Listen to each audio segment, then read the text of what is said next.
আরে আরে, ছাগল কার রে? এই ধানগুলো খেয়ে তো তুইলো না, ছাগল চড়ে তাইবে আর কোনো খেয়াল রাখবে না। আমি বুঝতে পারিনি, ওইদিকে ছাগলগুলো ঘোরাতে গিয়ে আপনার ফসল খেতে লেগেছে। এদিকে আয়, লোকের ফসল খাইলে হবে? গোলাপ জাতি, নীলকমল, এদিকে আয়। একটা কথা শোনেন না, একটু এদিক ওদিক হয়েছে আর আপনি ফসল খেতে লেগেছে। আরে আপনি ওদেরকে বকছেন কেন? ওরা তো পশু, ওদের কি কোনো জ্ঞান বুদ্ধি আছে নাকি? না না, আপনি জানেন না, এক নম্বরে বাজি হয়েছে এই ছাগলটা। মানুষই তো কথা শুনছে না, আরও তো পশু। আচ্ছা, তুমি এত সুন্দর দেখতে, তাহলে ছাগল চড়াও কেন? আমি এদেরকে খুব ভালোবাসি, তাই এদেরকে আমার সঙ্গে করে সবসময় নিয়ে বেড়াই। সত্যি তোমার ছাগলগুলো না খুবই ভালো। মাঠে মাঠে এত রোদে তোমার ছাগল চড়াতে কষ্ট হয় না? না, আমরা গরিব মানুষ, ছাগল হাঁস মুরগি এসব পেলে তো আমাদের সংসারটা চলে। একটু কষ্ট হয়ে কষ্ট মনে করলে সংসার চলবে? আচ্ছা, তুমি এখানে রোজ ছাগল চড়াতে আসো? হ্যাঁ, আসি তো। তাহলে আমি কিন্তু তোমার সঙ্গে দেখা করতে আসবো। কেনে?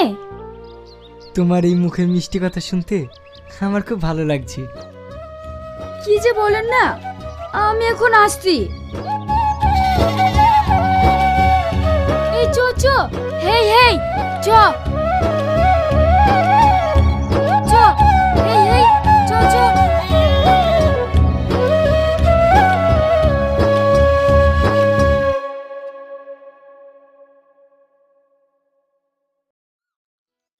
জানিস শাইন, তোকে একটা কথা বলবো বলবো করে বলাই হয়নি। কি কথা? মানে সত্যি কথা বলতে, আমার একটা মেয়েকে খুব ভালো লেগেছে। আমার ভালোবাসার কথাটা তাকে বলতে পারিনি। তা পারবি কেনে? এখন তো সব বুঝতে পারছি। ইয়ার কি মানিস না, সিরিয়াস হইতে পারিস না তুই? ঠিক আছে, মেয়েটাকে বল। তোদের ওই মাঠে একটা মেয়ে ছাগল চড়াতে আসে না, দারুণ দেখতে, ওই মেয়েটা। ও তো সে বাকবুল ঘুগনিওয়ালার মেয়ে। তোর কথা, ওকে বি করে তোর কাজ আছে? তোর বাপ এত বড় লোক, আর এই সামান্য ঘুগনিওয়ালার মেয়ের সাথে তোর বিয়ে দেবে? আর তুই যদি জোর করে বিয়েও করিস, ওখানে বি করে তুই সুখ হবি নি, তোকে তো খেতে দিতেই পারবে না। সুখ শান্তি সব উপরওয়ালার হাতে। যদি কপালে সুখ থাকে তাহলে আমি ভিখারি বাড়িতেও সুখ পাবো। বাদ দে তোর এই কাব্য মারার কথা। আমি কাকে ভালোবাসি জানিস? কাকে? ওই সেলিম মাস্টারের মেয়ে সালমাকে। এই, ওরা তো বিশাল বড় লোক রে।